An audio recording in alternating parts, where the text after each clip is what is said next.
ব্যথার সমস্যায় কম বেশি আমরা অনেকেই ভুগে থাকি। শরীরের যে কোনো জায়গার যত পুরনোই ব্যথা হোক না কেন, সেটা আপনার হাঁটুতে, কাঁধে, কোমরে, পায়ের গোড়ালিতে, বাতের, মোচের বা জয়েন্টের। আজ আমি আপনাদের কাছে এমনই একটা রেমেডি শেয়ার করব, যেটা একবার ব্যবহার করলে আপনাদের যে কোনো ধরনের ব্যথা 5 মিনিটের মধ্যেই চলে যাবে।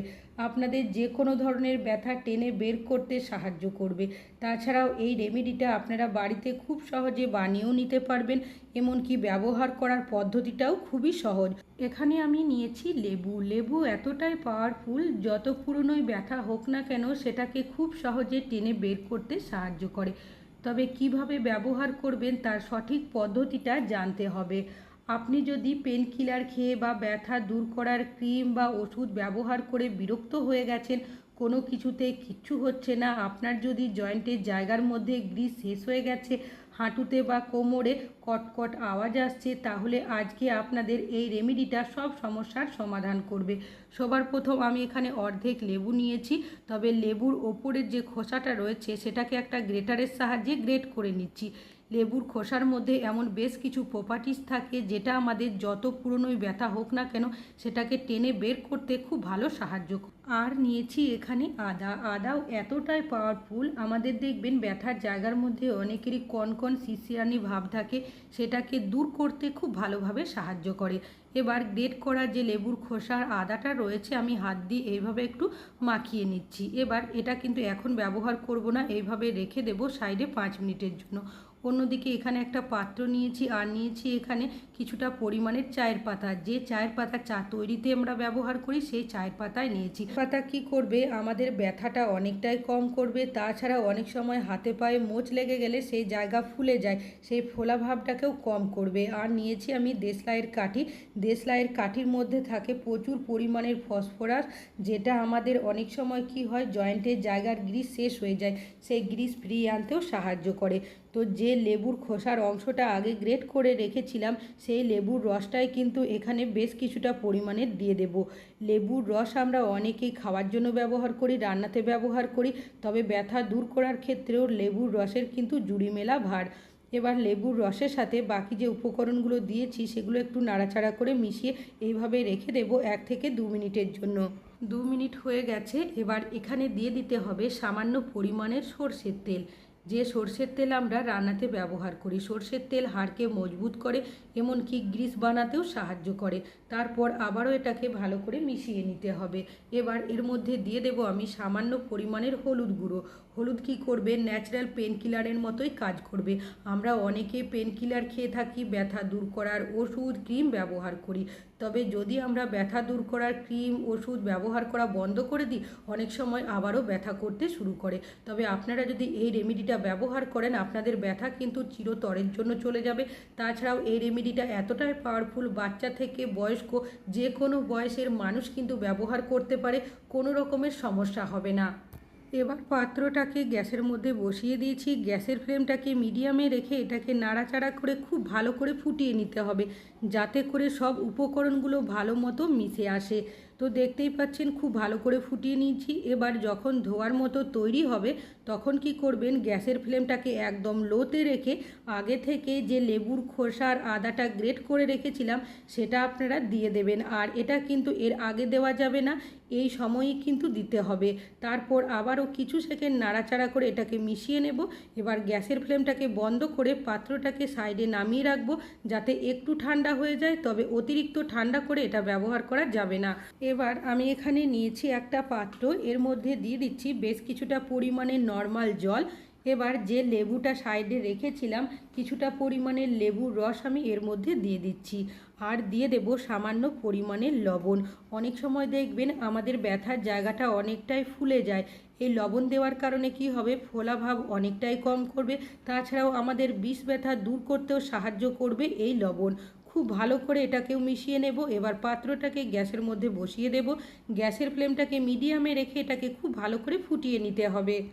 তো দেখতেই পাচ্ছেন এটা কিন্তু ফুটতে শুরু করেছে। খুব ভালো করে যখন ফুটে যাবে, গ্যাসের ফ্লেমটাকে বন্ধ করে পাত্রটাকে সাইডে নামিয়ে রাখবেন। তবে এই মিশ্রণটা যখন আপনারা ব্যবহার করবেন, কুসুম গরম অবস্থাতে ব্যবহার করতে হবে। এখানে একটা তাওয়াল নিয়েছি, আপনারা সুতির কাপড়ের টুকরোরও ব্যবহার করতে পারেন। এই মিশ্রণের মধ্যে খুব ভালো করে ডিপ করে এইভাবে নিংড়ে নেবেন। আপনাদের যে জায়গার মধ্যে ব্যথা করবে সেই জায়গার মধ্যে এইভাবে করে আপনারা সেক করে নেবেন। আর যখন আপনারা ব্যথার জায়গার মধ্যে সেক করবেন, দেখবেন আপনাদের ব্যথা কিন্তু অনেকটাই কম হয়ে যাবে আর ব্যথার জায়গাটা আপনাদের অনেকটাই আরাম অনুভব হবে। অনেকে আছে খুব বেশিক্ষণ দেখবেন হাঁটাচলা করতে পারে না, দাঁড়িয়ে থাকলে পায়ের মধ্যে ব্যথা করে, তো সেই ক্ষেত্রেও কিন্তু আপনারা এইভাবেই করে যদি সেক করতে পারেন, দেখবেন ব্যথা কিন্তু অনেকটাই কম হয়ে যাবে। আর এইভাবে আপনারা সপ্তাহে 2 দিন সকাল সন্ধ্যা অবশ্যই মিশ্রণ বানিয়ে সেক করবেন। তাহলে দেখবেন আপনাদের কিন্তু আলাদা করে কোনো রকমের পেন কিলার, ব্যথা দূর করার ওষুধ, ক্রিম কোনো কিছুই ব্যবহার করতে হবে না। তবে যখন আপনারা এইভাবে করে সেক করবেন, সেক করার পরেই কিন্তু আপনাদের রেমেডিটা ব্যবহার করতে হবে। তবে যখনই কোনো রেমেডি ব্যবহার করেন না কেন ব্যথার জায়গার মধ্যে, তার আগে কিন্তু একটা মিশ্রণ বানিয়ে নিতে হবে। কুসুম গরম অবস্থাতেই আপনাদের সেটাকে ব্যবহার করতে হবে। এবার যে রেমেডিটা আমি বানিয়ে রেখেছিলাম সেটাই কিন্তু ব্যবহার করতে হবে। যে জায়গায় ব্যথা করবে সেই জায়গায় মিশ্রণের যে তেলটা রয়েছে সেটা দিয়ে আলতো হাতে মালিশ করবেন। অনেকেরই দেখবেন আঙুলের ফাঁকা জায়গাগুলোর মধ্যে টান ধরে আসে, প্রচণ্ড ব্যথা করে, ভারী কোনো জিনিস তুলতে গেলে তো কোনোভাবে তোলা যায় না, তাছাড়াও আঙুল নাড়াচাড়া করতেও সমস্যা হয়, এতটাই ব্যথা করে। তো সেক্ষেত্রে আপনারা এইভাবে আলতো হাতে মিশ্রণের তেলটা দিয়ে মালিশ করবেন, ব্যথা দেখবেন অনেকটাই কম হয়ে যাবে। তাছাড়াও অনেকেই আছে যারা দেখবেন বেশিক্ষণ দাঁড়িয়ে থাকতে পারে না, হাঁটাচলা করলে দেখা যায় পায়ের মধ্যে ব্যথা করে। অতিরিক্ত ব্যথা হলে অনেকে তো পেন কিলার ব্যবহার করে ব্যথা দূর করার ক্রিম, ওষুধের ব্যবহার করে থাকে। তবে কিছুদিনের জন্য ব্যথা ঠিক হয়ে গেলেও আবারও কিন্তু ব্যথা করতে শুরু করে। তবে আপনারা যদি এইভাবে করে রেমেডিটা স্টেপ বাই স্টেপ ফলো করেন, আপনাদের যে কোনো ধরনের ব্যথা দেখবেন চিরতরের জন্য চলে যাবে। আর এই রেমেডিটা ব্যবহার করাও খুব সহজ, বাচ্চা থেকে বয়স্ক যে কোনো বয়সের মানুষই কিন্তু এই রেমেডিটা ব্যবহার করতে পারেন। তবে যখন ব্যবহার করবেন কুসুম গরম অবস্থাতে ব্যবহার করবেন, আর চাইলে আপনারা 1 সপ্তাহের জন্য স্টোর করে রাখতে পারেন। তবে যখনই এটা ব্যবহার করবেন একটু গরম করে নেবেন, তারপরে কিন্তু ব্যথার জায়গার মধ্যে এইভাবে আপনারা মালিশ করবেন। একবার ব্যবহার করলেই আপনাদের ব্যথা দেখবেন অনেকাংশেই কম হয়ে যাবে।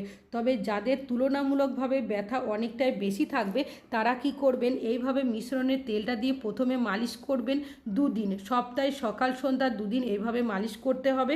আর তারপর আপনারা কি করবেন, অতিরিক্ত ব্যথা করলে যে মিশ্রণটা রয়েছে সেটা কিন্তু ব্যথার জায়গার মধ্যে ভালো করে দিয়ে দেবেন। তবে মিশ্রণটা যাতে কোনোভাবে ঝরে পড়ে না যায়, একটা কাপড় দিয়ে ভালোভাবে এইভাবে পেঁচিয়ে রাখবেন। এইভাবে করে 30 থেকে 40 মিনিট রাখবেন। দেখবেন যখন আপনারা এইভাবে পুরো রেমেডিটা করবেন, ব্যথার জায়গাটা কিন্তু আপনাদের অনেকটাই আরাম অনুভব হবে। আর আপনাদের কিন্তু কোনো রকমের পেন কিলার, ব্যথা দূর করার ক্রিম, ওষুধ ব্যবহার করতেই হবে না। এই রেমেডিটা এতটাই পাওয়ারফুল। তো 30 মিনিট যখন আপনাদের রাখা হয়ে যাবে রেমেডিটা লাগিয়ে, তারপর সেই কাপড়টা দিয়ে এভাবে মুছে দেবেন, কোনো রকমের সমস্যা হবে না।